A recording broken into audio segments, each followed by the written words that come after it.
오늘 말씀은 역대상 21장 1절로 17절의 말씀입니다. 함께 읽습니다. 사탄이 일어나 이스라엘을 대적하고 다윗을 충동하여 이스라엘을 계수하게 하니라.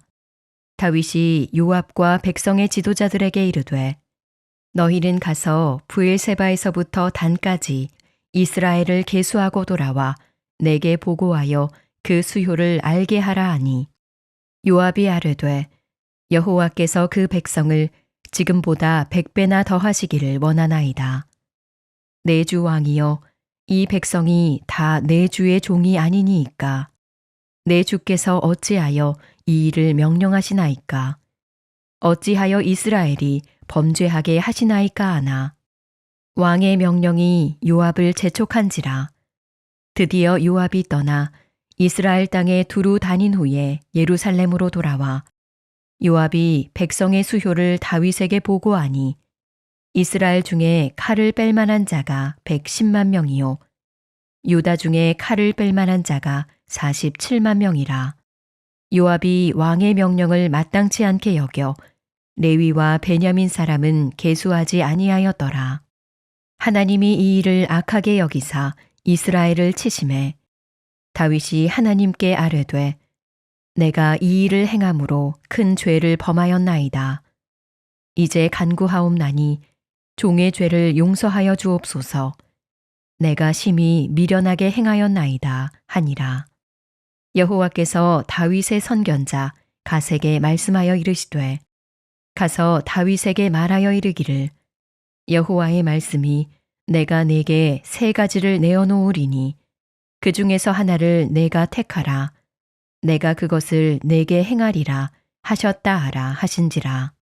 갓이 다윗에게 나아가 그에게 말하되 여호와의 말씀이 너는 마음대로 택하라. 혹 3년 기근이든지 혹 내가 석 달을 적군에게 패하여 적군의 칼에 쫓길 일이든지 혹 여호와의 칼 곧 전염병이 사흘 동안 이 땅에 유행하며 여호와의 천사가 이스라엘 온 지경을 멸할 일이든지라고 하셨나니 내가 무슨 말로 나를 보내신 이에게 대답할지를 결정하소서 하니 다윗이 갓에게 이르되 내가 곤경에 빠졌도다. 여호와께서는 긍휼이 심히 크시니 내가 그의 손에 빠지고 사람의 손에 빠지지 아니하기를 원하나이다 하는지라. 이에 여호와께서 이스라엘 백성에게 전염병을 내리심에 이스라엘 백성 중에서 죽은 자가 7만 명이었더라. 하나님이 예루살렘을 멸하러 천사를 보내셨더니 천사가 멸하려 할 때에 여호와께서 보시고 이 재앙 내림을 뉘우치사 멸하는 천사에게 이르시되 족하다. 이제는 내 손을 거두라 하시니 그때에 여호와의 천사가 여부수 사람 오르난의 타작마당 곁에 선지라. 다윗이 눈을 들어보매 여호와의 천사가 천지 사이에 섰고 칼을 빼어 손에 들고 예루살렘 하늘을 향하여 편지라.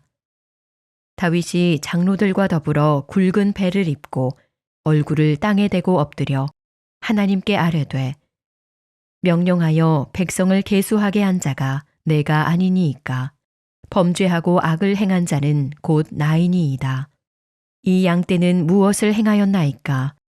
청하건대 나의 하나님 여호와여 주의 손으로 나와 내 아버지의 집을 치시고 주의 백성에게 재앙을 내리지 마옵소서 하니라.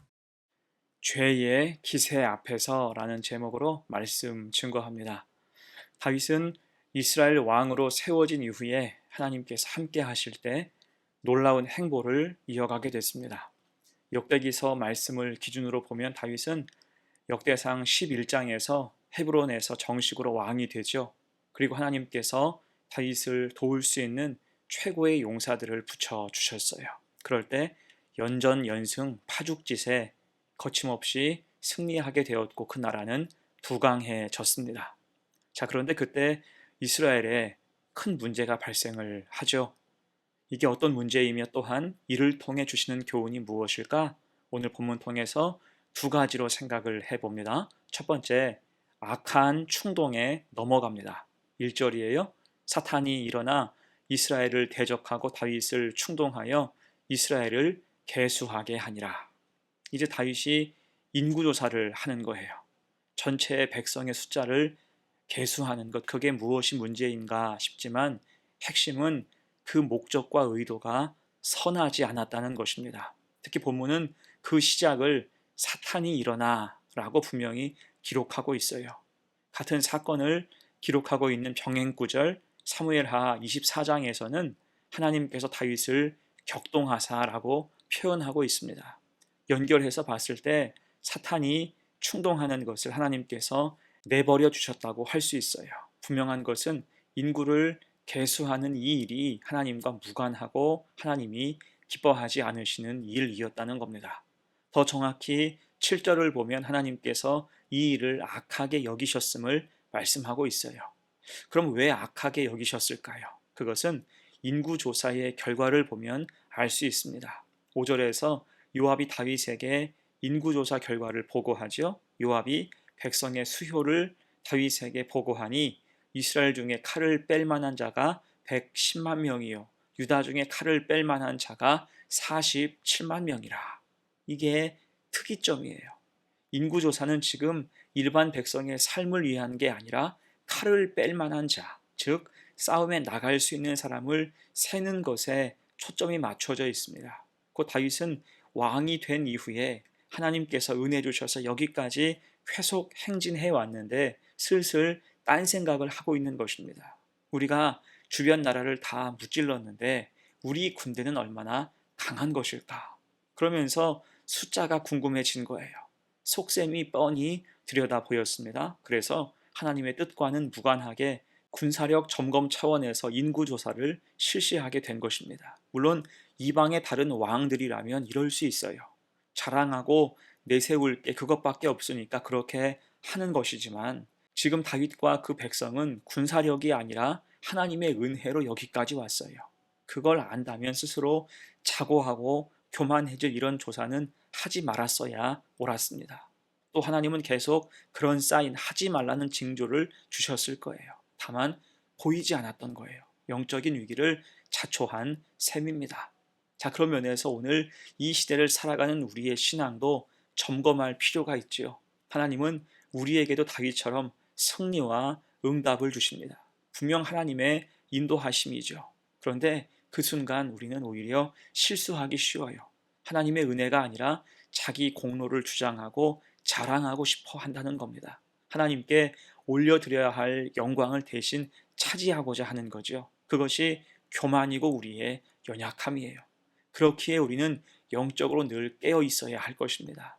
영적으로 깨어 있어서 해야 할 일과 하지 말아야 할 일을 분명하게 분별할 수 있어야 됩니다. 이 시간 주님 앞에 나온 모든 성도는 영적으로 깨어 있어서 교만과 자고에 빠지지 말고 바른 분별력으로 신실하게 믿음의 삶을 사는 성도가 되시기를 축원합니다. 아멘. 두 번째예요. 본문의 교훈 두 번째, 속히 미련함을 깨닫고 회개해야 한다는 것입니다. 지금 다윗은 분명 실수했어요. 인간적인 연약함을 그대로 보여줬습니다. 그럼에도 뒤이어진 다윗의 행동은 매우 다행스럽죠. 본문 7절에서 하나님이 이 일을 악하게 여기사 이스라엘을 치심해라고 기록하고 있지만 이때는 아직 어떤 징계를 내리신 때가 아니었습니다. 다만 다윗은 먼저 깨닫고 즉시 회개하고 있어요. 8절이에요. 다윗이 하나님께 아뢰되 내가 이 일을 행함으로 큰 죄를 범하였나이다. 이제 간구하옵나니 종의 죄를 용서하여 주옵소서. 내가 심히 미련하게 행하였나이다. 아멘.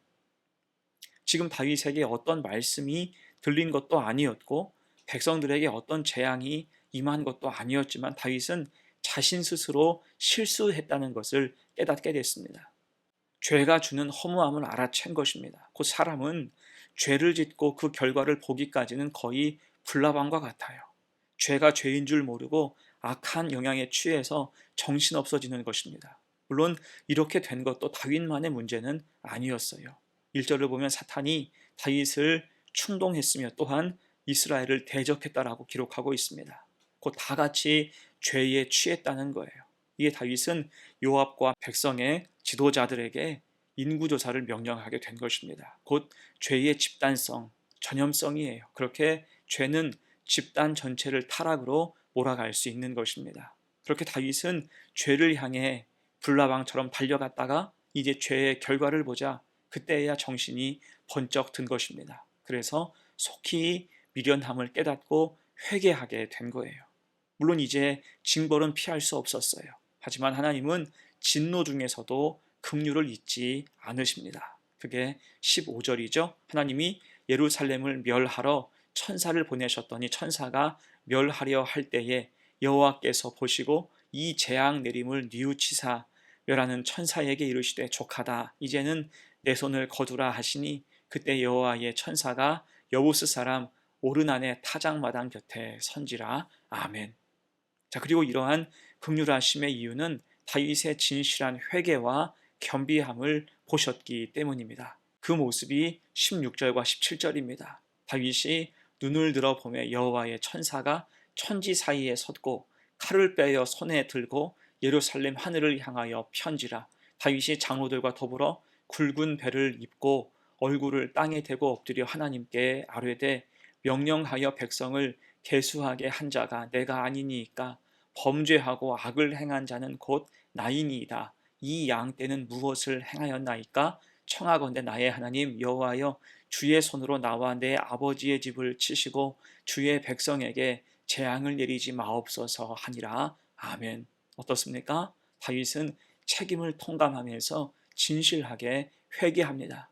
그 죄의 잘못을 고하고 있는 거예요. 여러분, 우리도 이래야 할 것입니다. 사실 우리도 다윗처럼 실수할 때가 있잖아요.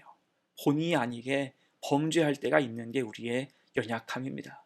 죄의 결과를 쫓아서 정신없을 때도 있어요. 이때는 빨리 깨우치고 돌이켜야 할 것입니다. 자, 그렇게 하기 위해서 우리에게 무엇이 필요할까요? 무엇보다 영적으로 깨어 있어야 하는 것입니다. 영적으로 깜깜하면 흉악한 죄를 저질러도 그게 죄라고 생각하지 않게 돼요. 그저 양심에 화인 맞은 자처럼 살아갈 뿐이죠. 대신 우리가 영적으로 깨어 있다면 재앙이 임하기도 전에 하나님께서 죄를 지적해 주시기 전에 주님 앞에 먼저 엎드릴 수 있게 되는 것입니다. 그리고 그만큼 긍휼과 자비는 더 부어질 수 있다는 거예요. 이 사실을 기억하고 영적으로 깨어 있어서 회개가 늦지 않는 성도가 되시기를 간절히 축원합니다. 이제 말씀을 마무리합니다. 여러분, 영적으로 잠들어 있다면 아무 역사도 일어나지 않게 됩니다. 자신이 하는 것이 다 옳은 줄 알기 때문이에요. 하지만 영적으로 깨어 있다면 하나님 뜻에 철저히 비추어 살아가게 됩니다. 이에 할 일과 하지 말아야 할 일을 분별하게 되며 죄와 문제가 있다면 속히 깨닫고 돌이켜 회개할 수 있게 됩니다. 여러분, 이것은 세상의 지혜로 되는 게 아니죠. 영적으로 깨어 있어야만 가능한 일입니다. 그렇게 오늘 다윗처럼 혹여 빗나가고 이탈했어도 다시 믿음으로 더 큰 은혜로 제 자리, 은혜와 긍휼의 자리를 회복하여 돌아올 수 있는 복된 성도가 되시기를 간절히 축원합니다. 아멘. 함께 기도합니다. 은혜로우신 하나님, 우린 연약해서 죄 짓기 쉽습니다. 우리의 미련함을 불쌍히 여겨 주옵소서. 다만 영적으로 깨어 있어서 죄 앞에서 돌이키게 하시고 회개하여 죄의 집단성과 전염성에서 벗어나게 하옵소서.